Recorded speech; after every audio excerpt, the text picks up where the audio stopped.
Morning, welcome back to my channel. চলে এলাম নতুন একটি ব্লগ ভিডিওর সঙ্গে। তো আশা করছি সবাই যে যেখানে আছো সুস্থ আছো, ভালো আছো। নতুন ভিডিওতে সবাইকে অনেক স্বাগত, অনেক অনেক ভালোবাসা। সকালবেলা সব কাজ সেরে কমপ্লিট করে এই যে রেডি হয়ে গেছি। এখন একটু বাজার যাচ্ছি, বাজার থেকে একটু মাংস, পনির এগুলো আনা আছে। সবজি কিছু আনার নেই, আছে। তো চলো তাহলে সঙ্গে থাকো, বাজার যাই। বাজার গিয়ে শেয়ার করা সম্ভব হয় না, তো বাড়ি এসে করবো। তো চলো সঙ্গে থাকো। এই যে বাজার থেকে একটু মাংস নিয়ে এসেছি, আর এই যে কলা, এখানে মিষ্টি, দুধ, পনির, আলু, পেঁয়াজ, নতুন আলু এনেছি ছোটো আলুর দমের জন্য, পেঁয়াজ, রসুন। বাজারগুলো সমস্ত গুছিয়ে রেখে সোজা রান্নাঘরে চলে এসেছিলাম। কাজকর্ম আমার আগেই হয়ে গেছিলো, তারপর রান্না আমার হয়ে গেছে। বরের জন্য খাবারটা বেড়ে দিচ্ছি। এখানে বরের জন্য বানিয়েছি পনির, আর উচ্ছে ভাজা বানিয়েছি, উচ্ছে কুমড়ো দিয়ে ভাজা বানিয়েছি, কুমড়ো শিম দিয়ে ভাজা, আর করেছি ডাল। ডালের মধ্যে দিয়েছি পেঁপে, গাজর, আলু, শিম, সব কিছু দিয়ে একটা সেদ্ধ ডাল বানিয়েছি। আর বানিয়েছি আমাদের জন্য চিকেন। আজকে তোমাদের মাঝে শেয়ার করছি চিকেনের লাল লাল ঝোল নতুন আলু দিয়ে। এই প্রথম করলাম, বেশ ভালো লাগে নতুন আলু খেতে মাংসে। সেজন্য আলু মাংস থেকে যেন মনে হচ্ছে আলুটাই বেশি। যাই হোক, এখানে আমি গরম মশলা, তেজপাতা, শুকনো লঙ্কা ফোড়ন দিয়ে নর্মালি যে চিকেনের মশলা, আদা, রসুন, পেঁয়াজ, টমেটো সব দিয়ে দিয়েছি। ফোড়নটা ভালো করে কষানো হয়ে গেছে। এবার আমি দিয়ে দিলাম আলু, বেশ কতগুলো আলু দিয়েছি ছেলের আমার জন্য। আর তারপরে যে চিকেনটা দিয়ে দিচ্ছি, চিকেনটা দিয়ে ভালো করে গ্যাসেরটা লো ফ্লেমে ধীরে ধীরে কষতে থাকবো।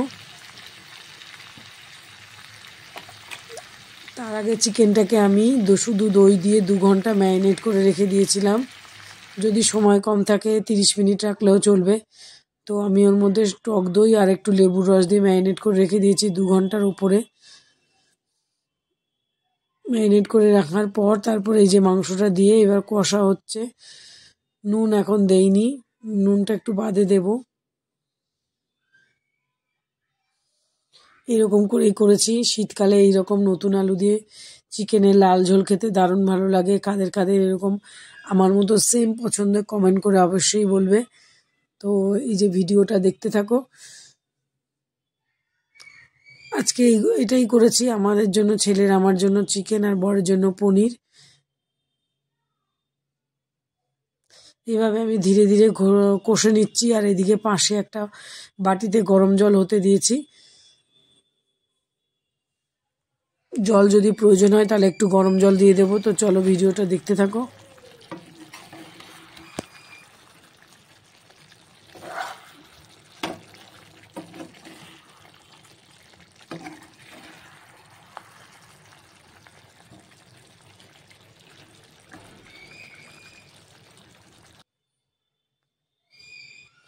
তৈরি হয়ে গেছে, জল দিয়ে দিয়েছি, এবার প্রায় হয়ে গেছে। এবার নামিয়ে দেব, কড়াই ধরেই রেখে দেব, পরে নামাবো। তো কেমন লাগলো আমার এই চিকেনের লাল লাল ঝোল কমেন্ট করে অবশ্যই বলবে। চিকেন রান্নার রেসিপি সবাই জানো, যার যার ধরন অনুযায়ী সবাই করে, এক একজনের ধরন থাকে আলাদা। আমি আমার মতন এইভাবে শেয়ার করলাম। এই রকম দেখতে হয়েছে, খেতেও অপূর্ব হয়েছে চিকেনের লাল লাল ঝোল। তারপরে অনেক পরে চলে এলাম সন্ধেবেলায় রান্নাঘরে, ছেলের জন্য ম্যাগি এই যে বসিয়ে দিয়েছি ম্যাগি। আর আমার জন্য চা করব, আগে ছেলেরটা করে দিয়ে তবে আমার জন্য নেব লিকার চা। আজকাল বেশিরভাগ লিকার চাই খাই বিকেলবেলা, যদি খাই। সারাদিনে একবারই চা খাওয়া হয়।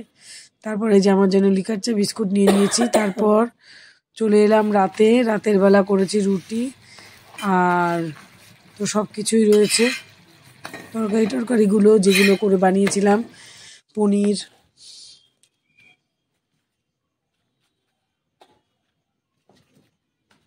তারপর পায়েস আছে, পালং শাকের চচ্চড়ি আছে, সব কিছুই আছে। তো চলো তাহলে ভিডিওটা আজকের মতন এখানে এন্ড করছি। নেক্সট দিন আসবো নতুন কোনো অন্য ভিডিওর সঙ্গে। ভালো লেগে থাকলে লাইক, কমেন্ট, সাবস্ক্রাইব করে পাশে থাকবে। তো চলো আজকের মতন টাটা।